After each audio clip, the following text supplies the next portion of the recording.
Everyone, हमारा topic चल रहा था सेल डिवीजन और सेल डिवीजन में हम लोग देख रहे थे माइटोसिस डिवीजन को। और माइटोसिस डिवीजन में हम लोगों ने लास्ट वीडियो में डिस्कस किया था कैरियोकाइनेसिस। और कैरियोकाइनेसिस हमारी डिफरेंट फेजेस में डिवाइडेड थी, जिसको मैंने पी फेज करके पी मैट करके मैंने बताया था। पी मैट में हम लोगों ने देखा था कि पी फॉर क्या है, यहाँ पर प्रोफेज है, एम फॉर मेटाफेज है, ए फॉर एनाफेज है और टी फॉर टीलोफेज है, जिसमें से लास्ट वीडियो में हम लोगों ने प्रोफेज और मेटाफेज पे डिस्कस कर लिया था। आज हम लोग डिस्कस करेंगे एनाफेज। ठीक है, तो चलिए स्टार्ट करते हैं एनाफेज। देखिए बच्चों, मेटाफेज में क्या हुआ था, रिवाइज करिए। मेटाफेज में क्या हुआ था? मेटाफेज में हमारी सेल के जो भी क्रोमोसोम थे वो क्या हो गए थे, इस तरह से इक्वेटर पर आ गए थे, है ना। इस तरह से क्या हो गए थे, क्रोमोसोम इक्वेटर पर आ गए थे। और सेंट्रियोल से यहाँ पर जो हमारा सेंट्रोसोम था, यहाँ पर जो सेंट्रियोल थे, यहाँ पर एस्टर फॉर्मेशन हो गया था और स्पिंडल फाइबर अटैच हो गया था आकर काइनेटोकोर से, है ना। अब क्या होगा, देखिए अब क्या होगा, दिमाग लगाइए। कोई चीज जब यहाँ पर आकर अटैच हो गई, मैंने आपको स्पाइडरमैन का एग्जांपल दिया था। स्पाइडरमैन क्या करता है, यहाँ से वेब फेंकता है और फिर उसकी वेब क्या हो जाती है, श्रिंक कर जाती है और वो स्पाइडरमैन क्या हो जाता है, उस जगह पर चला जाता है जहां पर उसने वेब फेंकी होती है। तो यहाँ पर स्पिंडल फाइबर भी क्या कर रहे हैं, वही काम कर रहे हैं। देखिए बहुत लोग ऐसा बोलते हैं कि स्पिंडल फाइबर जो है वो ऐसे क्रोमोसोम को खींचेंगे। हमें यहाँ पर क्या करना है, डिवाइड करना है ना।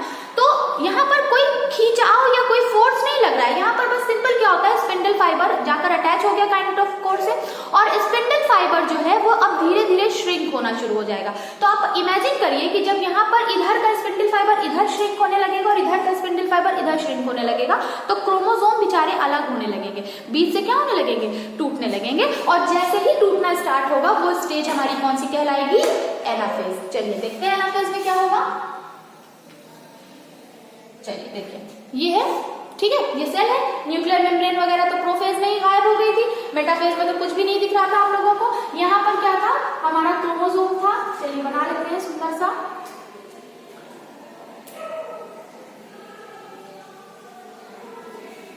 ये बन गया हमारा, ठीक, एक क्रोमोसोम। ये भी क्या है, ये भी हमारा दूसरा क्रोमोसोम बन गया, ठीक है। यहाँ पर क्या था, एस्टर था, अंदर सेंट्रियोल्स थे, यहाँ पर भी क्या था, एस्टर था और यहाँ पर भी क्या थे, सेंट्रियोल्स थे। यहाँ से क्या निकला था, स्पिंडल फाइबर। स्पिंडल फाइबर ने इसको अटैच कर लिया था, ठीक है। अब देखिए ये तो थी मेटाफेज। अब यहाँ से मेटाफेज क्या होगी, एनाफेज में जा रही है। एनाफेज भी थोड़ा लंबी चलती है, तो जब एनाफेज स्टार्ट होती है, तो एनाफेज जब स्टार्ट होती है तो उसको हम बोलते हैं अर्ली एनाफेज, और जब एनाफेज खत्म होने वाली होती है तो हम उसको बोलते हैं लेट एनाफेज। तो थोड़ा लंबा चलता है। तो यहाँ पर क्या होगा कि हमारा जो स्पिंडल फाइबर है वो श्रिंक होना शुरू कर रहा है। इधर का स्पिंडल फाइबर इधर की तरफ श्रिंक करेगा और इधर का स्पिंडल फाइबर इधर की तरफ श्रिंक करेगा। उसी तरह ये वाला भी करेगा, ये इधर श्रिंक होगा और ये भी क्या होगा, इधर की तरफ श्रिंक होगा। तो यहाँ पर क्या होगा, हमारा क्रोमोसोम जो है वो आप इस तरह से दिखाई देगा। आपको ऐसा नहीं दिखाई देगा, बल्कि जो हमारा क्रोमोसोम है वो, क्रोमोसोम नहीं, क्रोमैटिड बोलेंगे हम इसको। तो हमारा जो क्रोमैटिड है, सिस्टर क्रोमैटिड्स हैं, वो इस तरह से क्या होने लगेंगे, अलग होने लगेंगे। दिख रहा है आपको, देखिए एक गैप सा बन जाएगा। ये इस तरह से हमारा क्रोमोसोम अलग होने लगेगा, ठीक है। अब देखिए यहाँ पर क्या हो रहा है, आप देख रहे हैं कि अलग होना शुरू हो रहा है। अब आप दिमाग लगाइए, हमारे पास कितने क्रोमोसोम थे, हमारे पास एक क्रोमोसोम था। अब थोड़ा पीछे जाइए और याद करिए, अंदर क्या था, डीएनए था, ठीक, याद करिए। इससे ये क्रोमोसोम है, कैसे गिनते हैं, सेंट्रोमेयर से। सेंट्रोमेयर जितना होगा उतने क्रोमोसोम होंगे, ठीक है।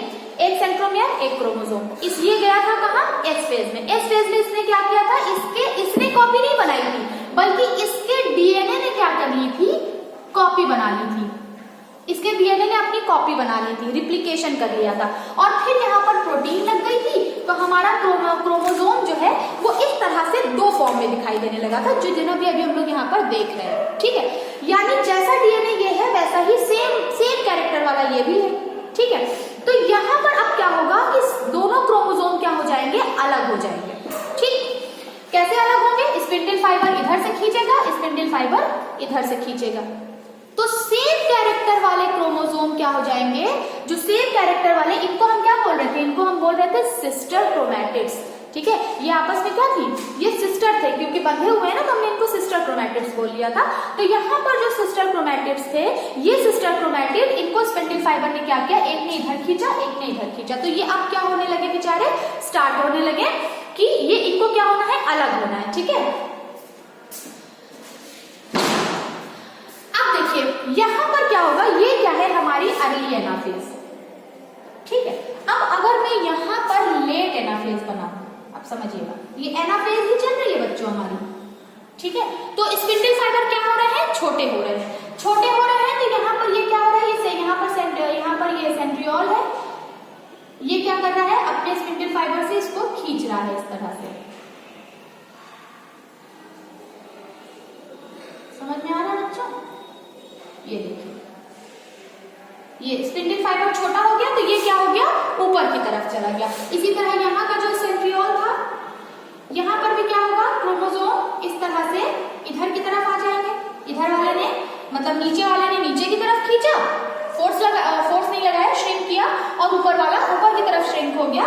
तो ये क्या हो गया, ऊपर चला गया, और नीचे वाला नीचे आ गया।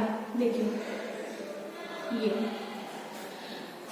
तो यहाँ पर अगर आप ध्यान दें, अब अगर आप यहाँ पर ध्यान दें तो हम देखेंगे कि अर्ली एनाफेज में क्रोमोसोम अलग होते हुए दिखाई दे रहे होते हैं, स्पिंडल फाइबर छोटा होता दिखाई देता है, और क्रोमोसोम हमें, क्रोमैटिड्स हमें अलग होते दिखाई देते हैं। क्रोमैटिड्स बोलेंगे अभी, जब तक अलग नहीं हुए।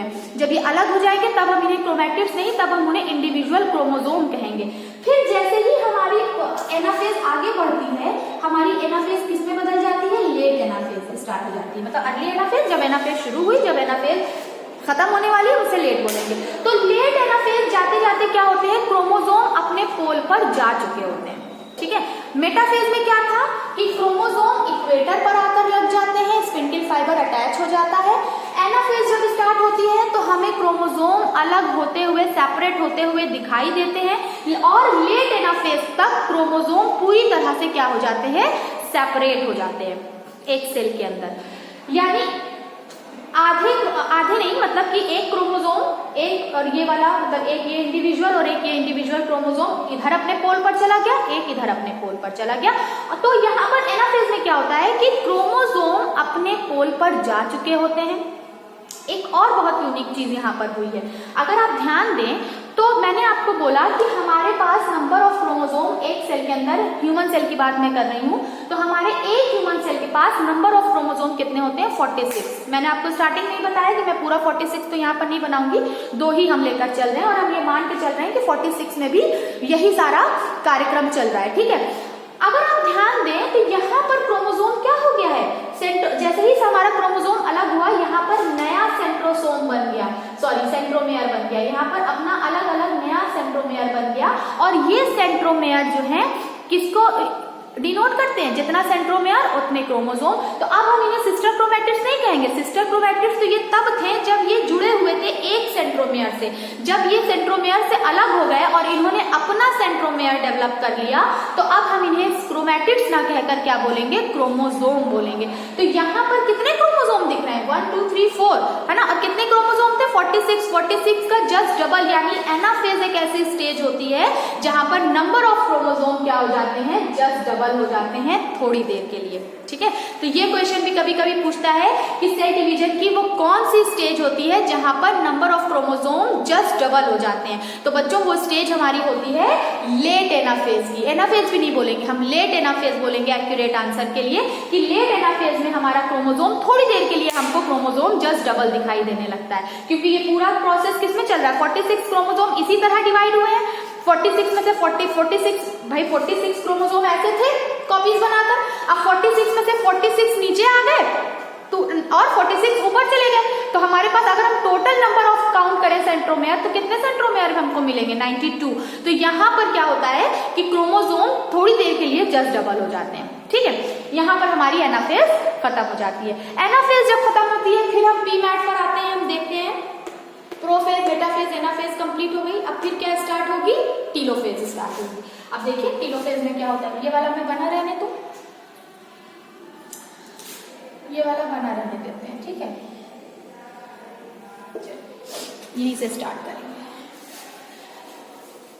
अब हमारा क्या स्टार्ट होगी, एनाफेज के बाद टीलोफेज।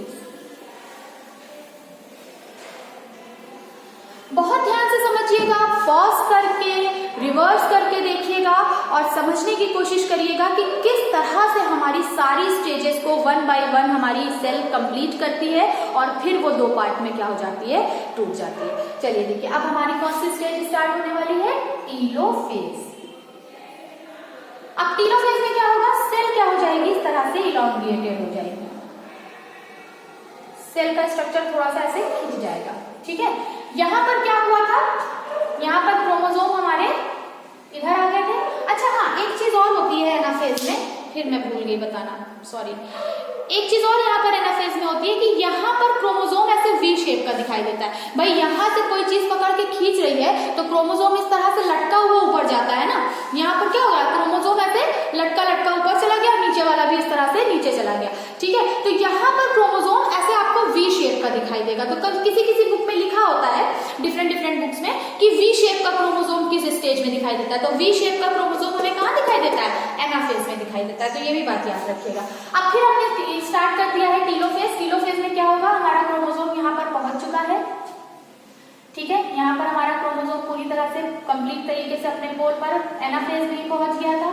ठीक है, यहाँ पर भी बना लेते हैं इसी तरह से। ठीक है, अब क्या होगा, ये आपको दिखेंगे ही थोड़े थोड़े से। ठीक है, वैसे तो गायब होने लगते हैं लेकिन थोड़ा थोड़ा दिखेंगे टीलोफेज में, थोड़ा थोड़ा। अब टीलोफेज भी क्या होती है, थोड़ा लंबी चलती है, अर्ली टीलोफेज और लेट टीलोफेज। तो अर्ली टीलोफेज में क्या होता है, अब देखिए एक चीज समझिए, टीलोफेज जो होती है वो रिवर्स ऑफ प्रोफेज होती है। ये भी बड़ी मजेदार बात है। टीलोफेज क्या है, रिवर्स ऑफ प्रोफेज, यानी जो जो काम प्रोफेज में हुआ था उसका उल्टा यहाँ पर होगा। तो अब फिर से हम क्या करेंगे, प्रोफेज याद करेंगे। प्रोफेज में बच्चों क्या हुआ था, न्यूक्लियोलस डिसअपियर हो गई थी, न्यूक्लियर मेम्ब्रेन डिसअपियर हो गई थी, बाकी सारे सेल ऑर्गेनेल डिसअपियर हो गए थे, और सेंट्रोसोम जो है वो भी डिवाइड होकर अपने अपने पोल पर जाना स्टार्ट कर दिया था। इन सब को उल्टा कर दीजिए, इन सब का रिवर्स क्या होगा कि यहाँ पर अब क्या होंगे कि न्यूक्लियोलस डेवलप होने लगेगी अपने अपने पोल पर, यहाँ पर न्यूक्लियोलस डेवलप होने लगेगी, न्यूक्लियर मेम्ब्रेन डेवलप होना शुरू हो जाएगी, यहाँ पर न्यूक्लियर मेम्ब्रेन डेवलप होना शुरू हो जाएगी, सारे सेल ऑर्गेनेल जो है वो धीरे धीरे क्या होने लगेंगे, फिर से डेवलप होना शुरू हो जाएंगे। ये अर्ली में स्टार्ट होंगे और लेट टीलोफेज आते आते न्यूक्लियर मेम्ब्रेन पूरी तरह से डेवलप हो जाएगी, न्यूक्लियर मेम्ब्रेन पूरी तरह से डेवलप हो जाएगी, न्यूक्लियोलस पूरी तरह से दिखाई देने लगेगी, सेंट्रोसोम्स दिखने लगेंगे। ठीक है, और बाकी के जो सेल ऑर्गेनेल हैं like mitochondria, Golgi body, endoplasmic reticulum, ribosome, chloroplast, अगर प्लांट सेल है तो क्लोरोप्लास्ट, तो ये सारे जो प्रोफेज में डिसअपियर हो गए थे, ये सारे जो प्रोफेज में डिसअपियर हो गए थे वो अब क्या हो जाएंगे, यहाँ पर रीअपियर हो जाएंगे। हम देखेंगे कि यहाँ पे सारा काम जो प्रोफेज में क्या हो रहा था, डिसअपियर हो गया था, वो यहाँ पर फिर से रीअपियर हो जाएंगे। ठीक है, तो यहाँ टीलोफेज, लेट टीलोफेज आते आते हम देखेंगे कि सेल के अंदर क्या हो जाएगी बच्चों, दो न्यूक्लियस क्लियर तरीके से दिखाई देने लगेगा। ठीक, अब क्या होगा, यहाँ पर हमारी कैरियोकाइनेसिस तो कंप्लीट हो गई। कैरियोकाइनेसिस में क्या था, पी बैंड था, प्रोफेज, मेटाफेज, एनाफेज, टीलोफेज, यानी यहाँ पर कैरियोकाइनेसिस कंप्लीट हो गई। कैरियोकाइनेसिस क्या था, डिवीजन ऑफ न्यूक्लियस, और न्यूक्लियस क्या हो गया है, अब पूरी तरह से डिवाइड हो गया है। अब जब डिवीजन न्यूक्लियस का हो गया है तो अब किस चीज का डिवीजन होगा, यस, साइटोप्लाज्म का। तो जो साइटोप्लाज्म का डिवीजन होगा उसे हम क्या कहते हैं, अब हमारा क्या स्टार्ट होने वाला है, बताइए, यस, अब स्टार्ट होगी हमारी साइटोकाइनेसिस।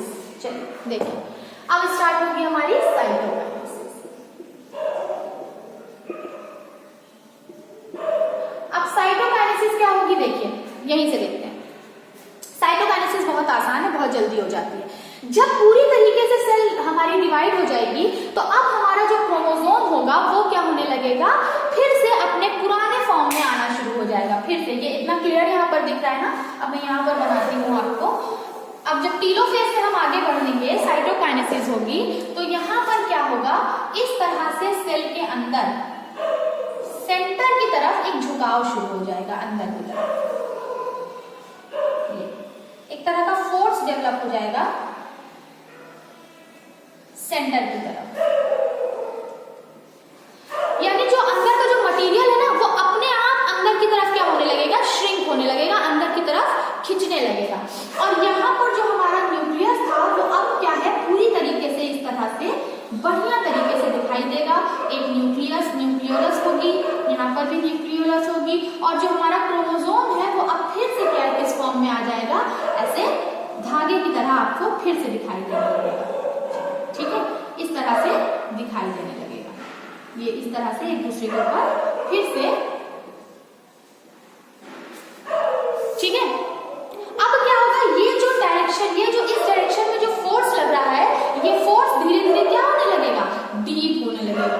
ये फोर्स ऐसे धीरे धीरे डीप होने लगेगा, और डीप होते होते क्या होने लगेगा, यहाँ पर ये पूरी तरीके से डीप हो जाएगा। साइटोप्लाज्म में यहाँ पर सेल ऑर्गेनेल हमारे क्या होते जाएंगे, डेवलप होते जाएंगे, और धीरे धीरे साइटोप्लाज्म क्या होने लगेगा, ऐसे अंदर की तरफ हम कहेंगे अंदर की तरफ धंसता हुआ क्या हो जाएगा।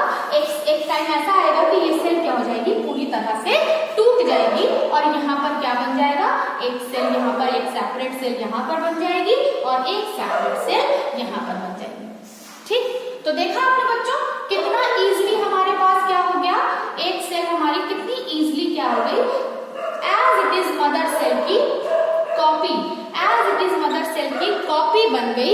यहाँ पर भी नंबर ऑफ क्रोमोसोम कितने थे, 46 ने क्या किया था, अपनी कॉपीज बना ली थी, और उसमें से 46 इसको दे दिए, और 46 कॉपीज बनाई, तो टोटल कितने हो गए थे हमारे पास, एनाफेज में 92 हो गए थे, और वहां से फिर क्या हो गया, 46 इसके पास चले गए, इसके पास चले गए। अब यहाँ पर ये जो 2 सेल बनकर तैयार हुई है बच्चों, अब आपको ये चीज समझना पड़ेगा कि ये क्या है, क्लोन है, किसकी, अपने मदर सेल की। तो हमारी बॉडी में जितनी भी जगह मतलब कि हमारी जो लीवर की सेल होती है, या हमारी गट की जो सेल होती है, हमारी स्किन की जो आउटर लेयर होती है, इन सब में हर जगह जितने भी डिवीजन, यानी हमारी सिर्फ गैमेट्स को छोड़कर हमारी जो रिप्रोडक्टिव सेल्स होती हैं, फीमेल्स में होती है ऊगोनियम, और मेल में होती है स्पर्मेटोगोनियम। तो ऊगोनियम और स्पर्मेटोगोनियम ये दोनों सेल्स कहाँ पाई जाती हैं, ओवरी में, फीमेल के अंदर ओवरी में, और मेल के अंदर टेस्टिस में।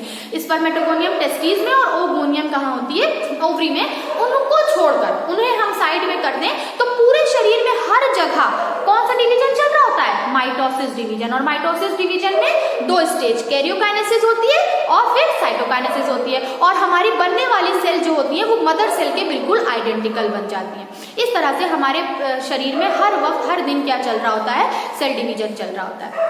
ठीक है, अब नेक्स्ट वीडियो में हम लोग देखने वाले हैं कि मियोसिस डिवीजन कैसे होता है, हमारी जो रिप्रोडक्टिव सेल्स हैं वो गैमीट फॉर्मेशन कैसे करती हैं, जहां पर नंबर ऑफ क्रोमोसोम क्या हो जाते हैं, हाफ हो जाते हैं। माइटोसिस में क्या होता है, नंबर ऑफ क्रोमोसोम सेम होते हैं, इसलिए हम माइटोसिस डिवीजन को इक्वेशन डिवीजन भी कहते हैं। मिलते हैं नेक्स्ट वीडियो में।